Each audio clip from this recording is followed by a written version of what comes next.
જય બજરંગ બધાઈને વિજોગીના દિલની વાતો સાથે હું લખન પરમાર ફરીથી નેભા ગઢસાના ઇતિહાસ ભાગ 3માં તમારા બધાનું સ્વાગત કરું છું। હવે ઇતિહાસની વાત આગળ કરીએ। દ્વારકાની યાત્રા કરીને આવ્યા પછીના ઘણા દિવસે બારોટ કળશ ગામે નેભા ગઢસાના ઘરે આવ્યો। આંગણામાં હખડેટાટ ડાયરો જામ્યો હતો। કાવા કસુંબા પીવાતા હતા। બારોટને આવેલા જોઈ અને નેભા ગઢસા ઊભા થઈ અને બારોટને ભાવથી ભેટ્યા। પણ બારોટના ચહેરા ઉપર ઉદાસીના કાળા વાદળો છવાયેલા ગયેલા હતા। જોકે એકદમ ખુશ જણાતા નેભા ગઢસાને જોવામાં આવ્યું નહીં અને મીઠી બજરથી ભરેલો હીરની દોરીથી મઢેલો હોકો બારોટને સામે ધર્યો અને કહ્યું, લ્યો બારોટજી દમ મારો।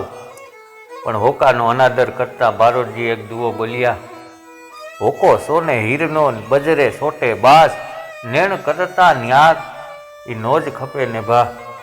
હે નેભા, તારો હોકો ભલે હીરે ભરતથી ભરેલો હોય, બજરે મીઠી સુવાસ આવતી હોય, પણ મારું મન ના પાડે છે એ ન ખપે। બારોટજી કાંઈ કારણ બારણ?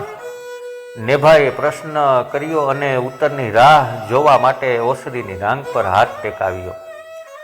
ડાયરાની નજર પણ એ ઉત્તરને પામવા માટે જાણે અધીરી બની હતી। ત્યાં બારોટજી ઉત્તર રૂપી બીજો દુહો કહે છે, એમ જ જેવો હોકો અને જીકે બજરે ઘાવ, દુગણો ખેલ જો દાવ, નકર નખોદ કાઠીએ નેભા। હે નેભા ગઢસા, હોકો તો હવે હસોડો સાબિત થયો છે। એના ઘા તો બહુ કપરા હોય છે। જે દાવ ખેલ્યો છે એનાથી જો બમણો ખેલ, નહીં તો નખોદ નીકળી જાય। પણ બારોટજી, એવું કામ થયું છે? કાંઈ કડવાવેણું સારો, જરાક ખોલવો પાડો। નેભાએ એક સાથે 3 પ્રશ્ન પૂછી નાખ્યા અને દુઃખી અવાજે બારોટ ત્રીજો દુગો કહે છે, ઘર ભાંગ્યું મૂંધી તણું ને બેઠી થઈ બરબાદ, ઈ હોકાનો સ્વાદ નખોદ કાઢે નેભા। હે નેભા ગઢસા, હોકાના 2 દમ તે દિવસે લીધા હતા, પણ એ 2 દમ તો મૂંધીને ભારે પડ્યા। એનાથી તો મૂંધીનું ગર્ભંગ થયું છે। એ હોકાનો સ્વાદ આજે નખોદ કાઢ્યું છે। તે દિવસે દ્વારકાની યાત્રાએ જાતા હતા, પરબતના ઘરે હોકો પીધો હતો, એ જ કારણથી મૂંધી ગર્ભંગ થઈ છે। આપણે નીકળ્યા પછી તરત જ પરબત ઘરે આવ્યો। એણીએ મૂંધીને હોકો તૈયાર કરવાનું કહ્યું। એ જ કેળે મૂંધી ભેંસ દોવા જાતી હતી। તે પરબતને થોડી વાર ખોબરવાનું કહ્યું, પણ પરબત માન્યો નહીં અને હઠ લીધી।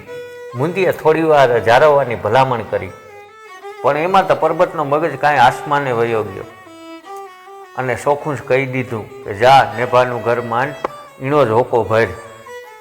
સ્વાભિમાની મૂંધીથી એ મેણું સહન ન થયું અને ઓરડર ગામે ભાઈ કાળવાના ઘરે એ દુઃખના દિવસો પસાર કરે છે।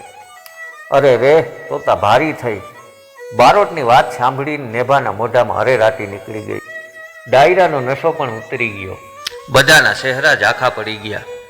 એ જોઈને નેભા ગઢસાને થયું, મારે આંગળે ડાયરો ઝાંખો પડી જાય એ મને ન ગમે। મનોમન વિચાર કરે છે, એનો ઉપાય શું? જો બારોટજી હોકો પીએ તો બધા પીએ અને ડાયરો પાછો ખીલે। એટલે નેભાએ બારોટને કહ્યું, બારોટજી, થયું તો અજાણમાં થયું, હવે એમાં કામ થાય, પણ આ ડાયરાની રંગત ન બગડે એ સાટું તું જરાક હોકોતા પી। નેભાએ પોતા તરફ ધરેલા હોકાને બારોટ તરફ વાળ્યો તો બારોટે તો ચોખ્ખું જ કહી નાખ્યું, ઘર માંડજો મૂંધી તણું નરવો કરજો ને, હાથ ધરું હોકો નહીં તો અંતર વધતું હે। હે નેભા, આ હોકાની નળી હું તો જ હાથમાં લઉં, તો તું ગર્ભંગ થયેલી મૂંધીનું ઘર માંડીને એના કપરા દિવસોમાંથી ઉગારવાની હા પાડ। એ વિના હું હોકો નહીં પીવું। બારોટનો આ જવાબ સાંભળીને આખો ડાયરો આંખો ફાડીને બારોટ સામે જોઈ રહ્યા। હવેની આગળની વાત ભાગ 4માં।